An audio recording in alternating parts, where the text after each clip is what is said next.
Hello everyone, ಎಲ್ಲರೂ ಹೇಗಿದ್ದೀರಿ? I hope ಎಲ್ಲರೂ ಕೂಡ ಆರಾಮಾಗಿದ್ದೀರಿ. ನಾನು ಕೂಡ ಆರಾಮಾಗಿದ್ದೀನಿ. Welcome back to my YouTube channel Ruchi vlogs.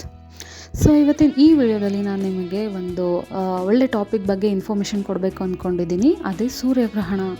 So ಎಲ್ಲರೂ ಹೇಳ್ತಾ ಇದ್ದಾರೆ ಸೆಪ್ಟೆಂಬರ್ 21ನೇ ತಾರೀಕು ಸೂರ್ಯಗ್ರಹಣ ಇದೆ, ಅವತ್ತು ಅಮಾವಾಸ್ಯೆ ಇದೆ, ಮಹಾಲಯ ಅಮಾವಾಸ್ಯೆ ಇದೆ, ದಸರಾ ಹಬ್ಬ ಸ್ಟಾರ್ಟ್ ಆಗುತ್ತೆ, ಹಾಗೆ ಪಿತೃಪಕ್ಷ ಸ್ಟಾರ್ಟ್ ಆಗುತ್ತೆ ಅಂತೆಲ್ಲ ಹೇಳ್ತಾ ಇದ್ದಾರೆ. ಸೊ ಅವತ್ತಿನ ದಿನ ಸೂರ್ಯಗ್ರಹಣ ಕೂಡ ಇದೆ ಅಂತ ಹೇಳ್ತಾ ಇದ್ದಾರೆ. ಏನಪ್ಪ ಇದು ಸೂರ್ಯಗ್ರಹಣ ಅಂತ ಹೇಳಿದ್ರೆ ನಾವು ತಿಳ್ಕೊಳ್ಳೋಣ ಇದ್ರ ಬಗ್ಗೆ. ಸೊ ಸೆಪ್ಟೆಂಬರ್ 21ನೇ ತಾರೀಕು ರಾತ್ರಿ, ಅಂದರೆ ಭಾನುವಾರ ರಾತ್ರಿ 10:59ಕ್ಕೆ ಸ್ಟಾರ್ಟ್ ಆಗಿ ಸೋಮವಾರ ಬೆಳಗ್ಗೆ 3:23 ಮುಗಿಯುತ್ತೆ ಇದು ಗ್ರಹಣ ಬಂದುಬಿಟ್ಟು. ಸೊ ಇದು ರಾತ್ರಿಯಲ್ಲಿ ನಡೆಯೋದ್ರಿಂದ ನಮ್ಮ ಇಂಡಿಯಾದಲ್ಲಿ ಖಂಡಿತವಾಗ್ಲೂ ಸೂರ್ಯಗ್ರಹಣ ಕಾಣಿಸಲ್ಲ. ಸೊ ಎಲ್ಲೆಲ್ಲಿ ಕಾಣಿಸುತ್ತಪ್ಪ ಹಂಗಿದ್ರೆ ಅಂತ ಹೇಳಿದ್ರೆ ಆಸ್ಟ್ರೇಲಿಯಾದಲ್ಲಿ, ನ್ಯೂಜಿಲೆಂಡಲ್ಲಿ, ಅಂಟಾರ್ಟಿಕಾದಲ್ಲಿ ಈ ಭಾಗಗಳಲ್ಲಿ ಮಾತ್ರ ಸೂರ್ಯಗ್ರಹಣ ಕಾಣಿಸುತ್ತೆ. ಮತ್ತು ಎಲ್ಲೆಲ್ಲಿ ಕಾಣಿಸಲ್ಲ ಅಂದರೆ ನಮ್ಮ ಇಂಡಿಯಾದಲ್ಲಿ ಕಾಣಿಸಲ್ಲ, ಆಮೇಲೆ ಯುರೋಪಲ್ಲಿ ಕಾಣಿಸಲ್ಲ. ಸೊ ಏನಿದು ಸೂರ್ಯಗ್ರಹಣ ಅಂದರೆ ಏನು ಅಂತ ಎಲ್ಲರಿಗೂ ಗೊತ್ತಿರುತ್ತೆ ಆಲ್ರೆಡಿ. ಬಟ್ ಇನ್ನೊಮ್ಮೆ ನಾನು ಹೇಳ್ತೀನಿ, ಸೂರ್ಯಗ್ರಹಣ ಅಂದರೆ ಸೂರ್ಯ ಮತ್ತು ಭೂಮಿ ಮಧ್ಯ ಚಂದ್ರ ಆದೋಗ್ತಾನೆ. ಸೊ ಇದಿಷ್ಟು ಸೂರ್ಯ, ಚಂದ್ರ, ಭೂಮಿ ಒಂದೇ ಲೈನಲ್ಲಿ ಬರೋ ಟೈಮಲ್ಲಿ ಗ್ರಹಣ ಅಂತ ಹೇಳಿ ಹೇಳ್ತಾರೆ.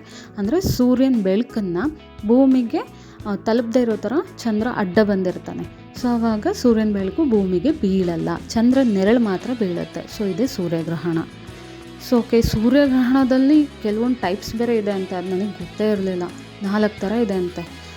ಸೊ ಪೂರ್ಣ ಸೂರ್ಯಗ್ರಹಣ, ಭಾಗಶಃ ಸೂರ್ಯಗ್ರಹಣ, ಆ್ಯನ್ಯುಲರು ಮತ್ತು ಹೈಬ್ರಿಡ್ ಸೂರ್ಯಗ್ರಹಣ ಅಂತ 4 ಥರ ಇದೆ ಅಂತೆ.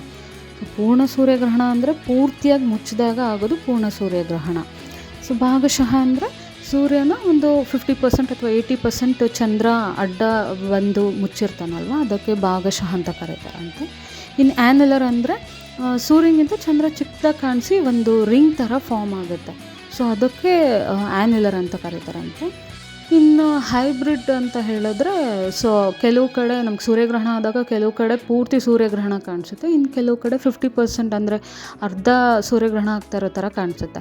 ಸೊ ಇದಕ್ಕೆ ನಾವು ಹೈಬ್ರಿಡ್ ಸೂರ್ಯಗ್ರಹಣ ಅಂತ ಕರೀತಾರೆ. ಬಟ್ ನಮಗೆ ಇವಾಗ ಆಗ್ತಾ ಇರೋದು ಭಾಗಶಃ ಸೂರ್ಯಗ್ರಹಣ. ಅಂದರೆ ಸೂರ್ಯನ ಒಂದು 85% ಅಷ್ಟು ಮಾತ್ರ ಚಂದ್ರ ಅಡ್ಡ ಬಂದು ಮುಚ್ತಾನೆ. ಸೊ ಅದಕ್ಕೋಸ್ಕರ ನಾವು ಈ ಸಲ ನೋಡ್ಬೋದಾಗಿರುವಂಥ ಗ್ರಹಣ ಬಂದುಬಿಟ್ಟು ಭಾಗಶಃ ಸೂರ್ಯಗ್ರಹಣ. ಸೊ ಹಾಗೆಯೇ ಸೂರ್ಯಗ್ರಹಣನ ಡೈರೆಕ್ಟಾಗಿ ನೋಡ್ಬೋದಾ ನಾವು ಅಂತ ಕೇಳ್ಬೋದು. ಖಂಡಿತ ಇಲ್ಲ. ಸೂರ್ಯನ ಬೆಳಕೆ ಅಷ್ಟೊಂದು ಪವರ್ಫುಲ್ಲಾಗಿದೆ ಅಂದರೆ ಸೂರ್ಯಗ್ರಹಣ ಟೈಮಲ್ಲಿ ನಾವು ಗ್ರಹಣ ನೋಡೋಕ್ಕಾಗುತ್ತಾ? ಖಂಡಿತ ಇಲ್ಲ. ಸೂರ್ಯಗ್ರಹಣ ನಾವೇನಾದರೂ ನೋಡಿದ್ರೆ ಡೈರೆಕ್ಟ್ ಕಣ್ಣನ್ನು ಕಳ್ಕೊಳ್ಳೋ ಅಷ್ಟು ಚಾನ್ಸಸ್ ಇರುತ್ತಂತೆ. ಸೊ ಹಾಗಾಗಿ ನಾವು ಗ್ರಹಣನ ಯಾವತ್ತೂ ಬರೀ ಕಣ್ಣಲ್ಲಿ ನೋಡಬಾರ್ದು, ಕಣ್ಣು ಕಳ್ಕೊಳ್ಳೋ ಚಾನ್ಸಸ್ ಇರುತ್ತೆ. ಸೊ ಹಾಗೆಯೇ ಅದನ್ನು ಸೂರ್ಯಗ್ರಹಣ ನೋಡೋಕ್ಕೆ ಅಂತ ಕೆಲವೊಂದು ಇನ್ಸ್ಟ್ರೂಮೆಂಟ್ಸ್ ಇರುತ್ತೆ. ಸೊ ಅದನ್ನ ಯೂಸ್ ಮಾಡಿ ನೋಡ್ಬೋದು. ಎಕ್ಲಿಪ್ಸ್ ಗ್ಲಾಸಸ್ ಅಂತ ಇರುತ್ತೆ, ಸೋಲಾರ್ ಫಿಲ್ಟರ್ಸ್ ಅಂತ ಇರುತ್ತೆ. ಇದನ್ನೆಲ್ಲ ಯೂಸ್ ಮಾಡಿ ನಾವು ಸೂರ್ಯಗ್ರಹಣನ ನೋಡ್ಬೋದು. ಇದೆಲ್ಲ ಸೈಂಟಿಫಿಕ್ ರೀಸನ್ಸ್ ಆದರೆ, ಇನ್ನು ಧಾರ್ಮಿಕ ನಂಬಿಕೆಗಳ ಪ್ರಕಾರ ಸೊ ಅವ್ರೇನು ಕೆಲವ್ರು ಹೇಳ್ತಾರೆ ಊಟ ಮಾಡಬಾರ್ದು, ಉಳಿದಿರೋ ಅನ್ನನ ಗ್ರಹಣ ಆದಮೇಲೆ ಅದನ್ನ ತಿನ್ನಬಾರ್ದು, ಚೆಲ್ಲಬೇಕು, ತುಂಬಿಟ್ಟಿರೋ ನೀರು ಚೆಲ್ಲಬೇಕು, ಅಥವಾ ಅದರೊಳಗೆ ಗರ್ಕೆ ಹಾಕಬೇಕು, ಪ್ರೆಗ್ನೆಂಟ್ ಇರೋರು ಹೊರಗಡೆ ಬರಬಾರ್ದು, ಮಕ್ಕಳು ಹೊರಗಡೆ ಬರಬಾರ್ದು. ಸೊ ಈ ಥರದ್ದೆಲ್ಲ ಇದೆ. ಅದೆಲ್ಲ ಅವರವರ ನಂಬಿಕೆಗೆ ಬಿಟ್ಟಿದ್ದು.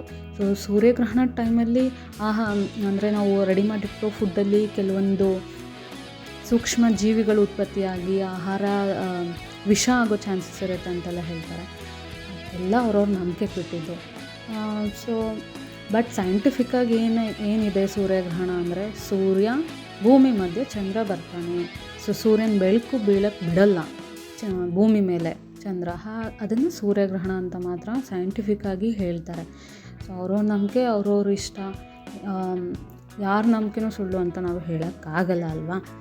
ಸೊ ನಿಮ್ಮ ಅನಿಸಿಕೆ ಏನು ಇದ್ರ ಬಗ್ಗೆ? ಸೊ ನಿಮಗೆ ಇನ್ನೂ ಹೆಚ್ಚು ಇನ್ಫಾರ್ಮೇಷನ್ ಏನಾದರೂ ಗೊತ್ತಿದ್ರೆ ನನಗೆ ಕಾಮೆಂಟ್ ಸೆಕ್ಷನಲ್ಲಿ ತಿಳಿಸಿ.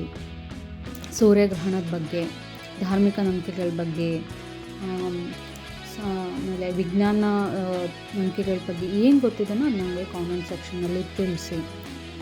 ಓಕೆನಾ? ಸೊ ಇದಿಷ್ಟು ಇವತ್ತಿನ ಈ ವಿಡಿಯೋದಲ್ಲಿ ನನಗೆ ಗೊತ್ತಿರೋ ಅಷ್ಟು ನಾನು ತಿಳಿಸ್ಕೊಟ್ಟಿದ್ದೀನಿ. ಸೊ ಮತ್ತಷ್ಟು ಇನ್ಫಾರ್ಮೇಷನ್ ಜೊತೆಗೆ ನಾನು ಮುಂದಿನ ವಿಡಿಯೋದಲ್ಲಿ ನಾನು ಭೇಟಿ ಆಗ್ತೀನಿ.